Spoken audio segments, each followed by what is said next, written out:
Now here you can see that how light rays are bent or refracted by a block of glass.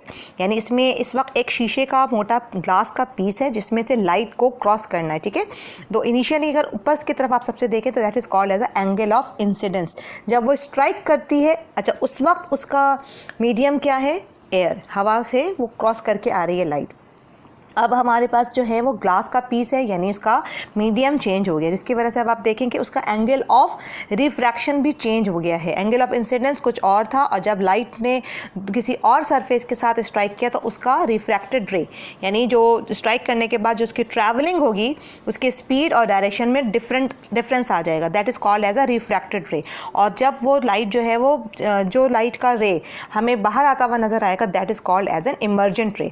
पहली ray है incident ray, then the refracted ray and the last one is the emergent ray, जो कि finally हमें उस glass के are पार हमें वो रोशनी नज़र आ सकती है। तो as I have already told you that speed of light can differ in different media, that speed of light is maximum or fastest in light in space or even in the air, ठीक है ना। तकरीबन 300,000 kilometres एक second में light जो है वो vacuum में ट्रैवल कर सकती है, जबकि वाटर में या ग्लास में जब वो स्ट्राइक करती है तो वो बेंड हो जाती है, उसका स्पीड जो है वो तकरीबन 2500,000 किलोमीटर्स पर सेकेंड के हिसाब से थोड़ी सी इसमें कमी भी आ सकती है, या 1500,000 किलोमीटर्स या 200,000 किलोमीटर्स, ठीक है। ये सारे अलग अलग रेशोज़ हैं, अलग अलग वैल्यूज़ हैं, जो कि लाइट जो है वो अलग मीडियम से ट्रैवल करने के बाद उसका स्पीड चेंज हो सकता है।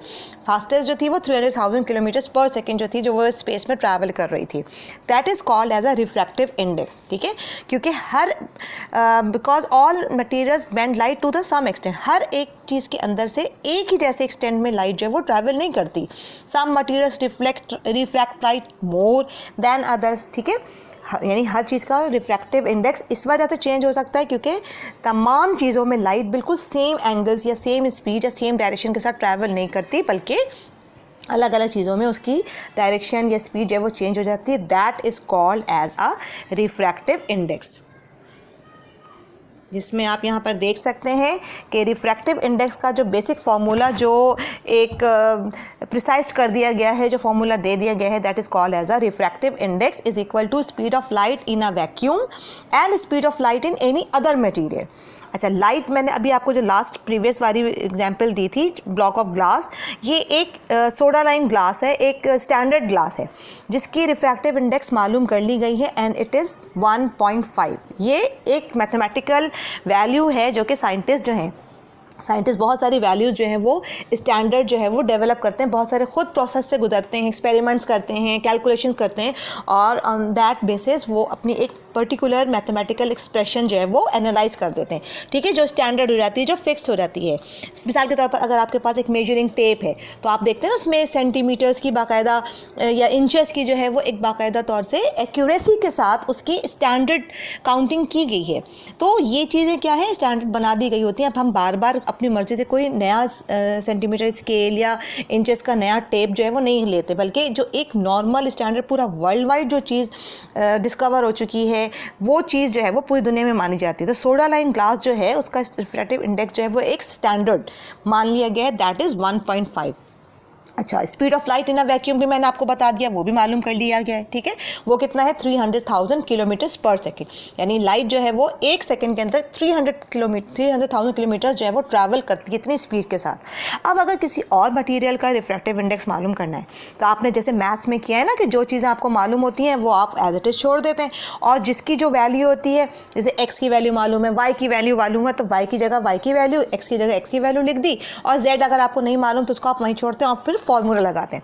बिल्कुल इसी तरह से रिफ्रैक्टिव इंडेक्स हमें मालूम है किसी भी सोडा लाइन ग्लास का, वो कितना है, 1.5, तो 1.5 लिख दिया हमने। Speed of light in a vacuum भी हमें मालूम है क्या है, 300,000 किलोमीटर्स, वो हमने एज इट इज़ लिखा। अच्छा, कोई ऐसा ग्लास है जिसकी अंदर लाइट की जो स्पीड होगी वो कितनी होगी वो नहीं मालूम, तो उसको हमने एज इट इज़ छोड़ दिया। अब आपको पता है इज़ इक्वल टू के दूसरी तरफ नीचे वाली वैल्यू और जो इज़ इक्वल टू की दूसरी साइड वाली वैल्यू होती है वो क्या होती है, आपस में एक दूसरे के साथ मल्टीप्लाई हो जाती है। अब स्पीड इन ग्लास तो आपको मालूम करनी है, उसको हमने इज़ इक्वल टू के एक इसी साइड पर रहने दिया। 300,000 किलोमीटर्स को भी हमने नहीं छेड़ा, वो एज इट इज़ है। अच्छा, जिसकी हमें मालूम नहीं है वो हम नीचे की तरफ जिसकी हमें मालूम नहीं है वो हमने इज इक्वल टू के एक साइड पर रखा, और जिसकी हमें मालूम है वो हमने दोनों वैल्यूज़ को क्या किया, नॉन वैल्यूज़ को आमने सामने कर दिया। ये मैथमेटिकल एक्सप्रेशन जो है ये आप लोग इस तरह से सॉल्व करते हैं, जो कि नॉन वैल्यूज़ होती हैं, ठीक है। और जब 300,000 किलोमीटर्स को 1.5 से डिवाइड किया गया तो फाइनली हमारा आंसर आ गया 200,000 किलोमीटर्स पर सेकेंड। ये किसकी हो गई, किसी भी अननोन मटेरियल से मालूम की जा सकती है उसका रिफ्रैक्टिव इंडेक्स कितना हो गया, या उसके अंदर जो लाइट की स्पीड होगी वो कितनी होगी।